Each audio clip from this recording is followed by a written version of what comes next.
It's great to see you again. Tell us a little bit about this year and you know, your thoughts on this year.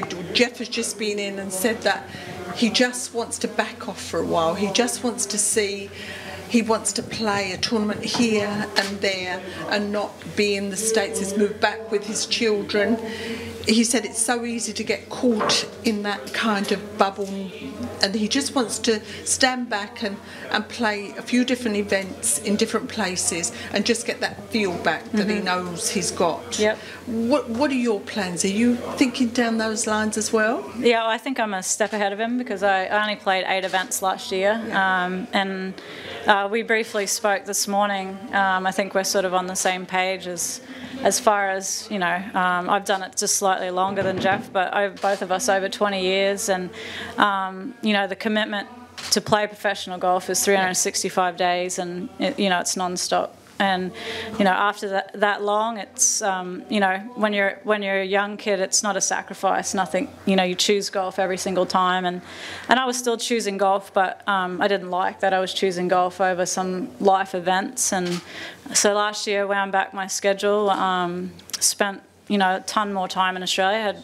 about 4.5 months in Australia last year, which is over double the amount I've spent in any single year for over 20 years. So I really enjoyed that, and therefore it made me enjoy the little golf I played. I didn't play that great, but you know, I wanted to find that joy of, you know, what has been so good to me. And next year, do you plan? You said it was a success this year. So last year, so 2019, do you plan to do the same, even play less? Because now you've started something new with Ross Perrott. You've got Indrapilli. Is that where your love is going to with golf course design? Will you do more of that, do you think? That's the plan. The plan also is to play about 8 to 10 this year, and we'll see how it goes. You know, I don't view myself as a ceremonial golfer, so I'm not here so everyone can say, oh, it's so great to see you. Like, I actually want to play and think I have a chance to do well in the events that I play in. So we'll see how the playing goes this year. Yeah, no, I'm really excited. I've done. I put in a few bids with Ross and Ross Perrott and Peter Thompson over the years. We put in a bid for the Rio Olympic course and made it to the finals, and then we did. Raw Pines, we put in for that job. I've just really loved working with, well, I love working with Peter. I think anyone that knew Peter would understand that. I really love that. But Ross has been so respectful of me, and you know, when I say, oh, you know, I don't really know a lot about what we're talking about, he goes, yeah, you do. It's all in your head. You just got to get it out, you know. So, and he's been great, and you know, teaching me the knowledge that I need. So, yeah, putting in for a bid for the Indrapilli golf course. Very excited to be awarded it. I know there was a lot of teams that put in for it, so it's a very competitive market. I'm happy to enter that competition, and hopefully Ross and I can do many projects together. We're looking forward to it. And what shape is your game in? Are you solid? Yeah, I haven't put a pencil on a scorecard since the British Open last year, so we'll see. We'll see. It's some days it's pretty good, and then some days it's a bit scratchy. So hopefully I can have 4 pretty good days this week, and we'll see where that ends up. Great. Questions, please. Russell. Karrie, after the success you've had over your career, it takes sort of a singular focus, and you have to be so driven. I mean, to then scale back to 8 to 10 and still want to be as successful. I mean, what's the mental adjustment like, and how have you coped with that? Yeah, I think, well, last year was really a learning year for me because, you know, I've always been, it's 110% or not at all. So it was definitely an adjustment, but it was really a much needed step away anyway. You know, I could have just hung them up and then it would have not ended great because I wasn't feeling great about the game and how it made me feel, and I didn't ever want golf to make me feel like that. So yeah, no. So I really enjoyed the 8 to 10 events. I don't expect to be Karrie Webb competitive of 15 years when I'm only playing 8 to 10 events, but you know, practice is still really good, and I think that's what makes you think that there's still, you know, a spark out there, and in a week or two during the year. So yeah, we'll just see. Like I said, I don't want to be a ceremonial golfer, so it'll be good to play half decent. That perhaps unpredictability that brings, Karrie, is that an unusual feeling? You turn up at a tournament, you haven't played for a very long time, you almost surprise yourself perhaps with how it goes to start with. Yeah, I think so. I think it's just a really different mindset to how I've always been, you know, really high on my, you know, high expectations of myself and the work that I've put in, and, you know, almost pressure right from the beginning of the year. I haven't had that for over a year and a half now, so, you know, I like that. You know, and you know, last year I played the Australian Open, and then I played 7 events in about 2.5 months, maybe 3 months.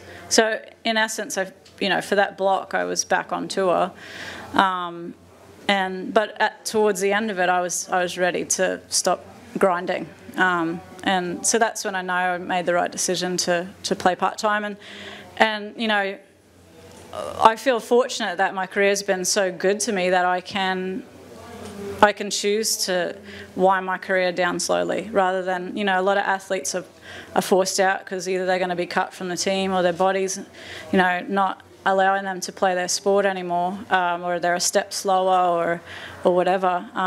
You know, I get to choose on my own terms when I'm done, and honestly, to stop cold turkey, I think would be a huge life adjustment, rather than doing it the way I'm doing it.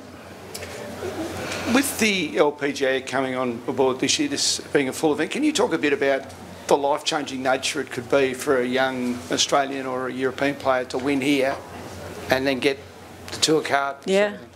Yeah, it's a great opportunity for both the young men and women this week to, you know, the next 2 weeks. You know, for the young Aussies, they have a chance to compete in LPGA events, European Tour men's events, and possibly do well enough to keep their card, or to earn a card, or possibly get them starts in future events that, you know, over a number of events they could earn playing right. So yeah, I think it's fantastic that we've got back-to-back LPGA events, and just even for the younger kids that aren't playing this week, you know, something to aspire to you know, it's going to be on TV for 2 weeks straight, which we haven't had for quite a few years. We've only had the Australian Open on TV, so having 2 weeks and making us more visible. I mean, we've got a lot more competition in Australia with women in the women's sporting market now, and we need to be as visible as the other women's sporting events, because we still need young girls to want to play golf. Well, that's an interesting point as well, given that you're back in Australia more and you'd see it, the AFLW, the Women's Rugby and League and so on. How much has that surprised you, coming back, just how much that's kind of taken off in your absence? I just think it's amazing. Like, I think of myself as a young girl, and, you know, right around the time I told my parents I wanted to be a professional golfer, I also told them I wanted to play cricket for Australia. And playing cricket for Australia was not even visible. Like, that wasn't, you know, boys played cricket, girls, even though girls did play cricket, that, you know, it was, the cliche was boys played cricket. Golf was more visible. So golf definitely does have competition with all of these women's sports being on TV. I think I'm the biggest fan. I love watching it. I think it's fantastic. And this unique event where, you know, equal prize money, it must be great how successful this event has become and seems to be growing. Yeah, with the format. I think all of us here in Australia have known how great this event is since its conception of equal prize money, and men and women, and the way it's done too, because, you know, a lot of people think, oh, the women will be on one course, the men will be on the other. The way it's done with, you know, alternating groups of men and women, I think it's great for the golf fan that comes to watch, because they can watch the best of you know, both men and women, and sit on one hole and watch that all day. But I just think now that it's reached the level where the LPGA has co-sanctioned it and the Men's European Tour, it's caught the world media, the golf media's attention. You know, I did a couple of interviews a couple of weeks ago before I came home with the US golf riders. You know, for them it's like this new concept, but it's, for us in Australia, it's been around for a while. But it really has made people sit up and take notice, and hopefully that's a concept that can be duplicated in other parts of the world. I think it'd be fantastic to, you know, to play alongside the guys. You know, we just don't cross paths very often unless you live in the same town. You know, there's really no reason why we would ever see each other. No. Karrie, how far has women's golf come over the last decade or so in terms of recognition in your eyes? I think it's definitely grown significantly on the LPGA. You know, 10 years ago, around about this time, we were probably on one of the lowest points in LPGA history as far as where we were with the amount of tournaments on our schedule. And just, you know, the negative impact we'd felt from, you know, the world economy crashing. You know, and the job that Mike Wan, our commissioner, and staff have done to build that back up to 33, 34 plus events in just 10 years is quite remarkable. And I think that along with that has been the boom in social media as well. So I think, you know, we've definitely, everything has jumped in the last 10 years for us as far as notoriety goes. And especially this is in light of, you know, the Karrie Webb series and everything I know you're really passionate about. How well placed is Australian women's golf at the moment based on what you're seeing with the next generations coming through? Yeah, we've got you know, a good handful of young girls that are coming through. You know, not as many as I would like, but I think that's why, you know, Vision 2025 Golf Australia has launched, is to get more girls playing golf, and then at the pointy end of that will be more elite women playing. But, you know, I mean, obviously Minjee Lee had a great year last year, world number 6, and she's only improving more and more every year. You know, Suo and Hannah Green had great years in the LPGA, and I think one of the standout rookie seasons last year was Karis Davidson in Japan. It's such a cutthroat tour over there. The standard of golf is really high, and they have like 38 events on their schedule. So she had a really long year, but she did fantastic. I think above even her own expectations, she played so well. Is it really special for you to have a knowledge of these girls now and watch them come through? You take a even keener eye in watching? Oh yeah, definitely. I think I now fully understand what my parents have gone through for the last 25 years with live scoring, like refresh. Yeah, so I'm definitely I've got a big follow list on the golf scores, and we're finding out how everyone's done. On a sadder note, can you talk to us about the trouble of Townsville and air at the moment? It's obviously just heartbreaking for a lot of people. Yeah, I was actually up there. I got home into Australia, or North Queensland, on Australia Day, and from Saturday night till I escaped Friday, I've never seen so much rainfall. And I was supposed to get down to Air to see my family, and couldn't get down there because the roads were closed. Air actually is doing okay right now. They haven't had any major flooding yet, but Townsville is just devastating.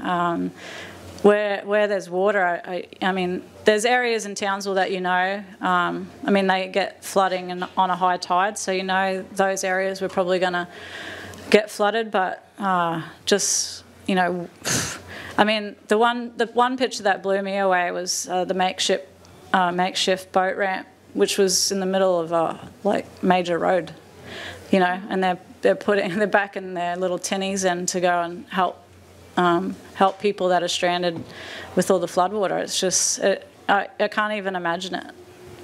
And I left before the river broke its banks, and before all the water came out of the dam. But I mean, this time last year, the dam was at 12%, and any water that was drawn out of there you had to boil because it was pulling off the bottom of the lake. So, and now it's at 250%. So, you know, feast or famine, unfortunately.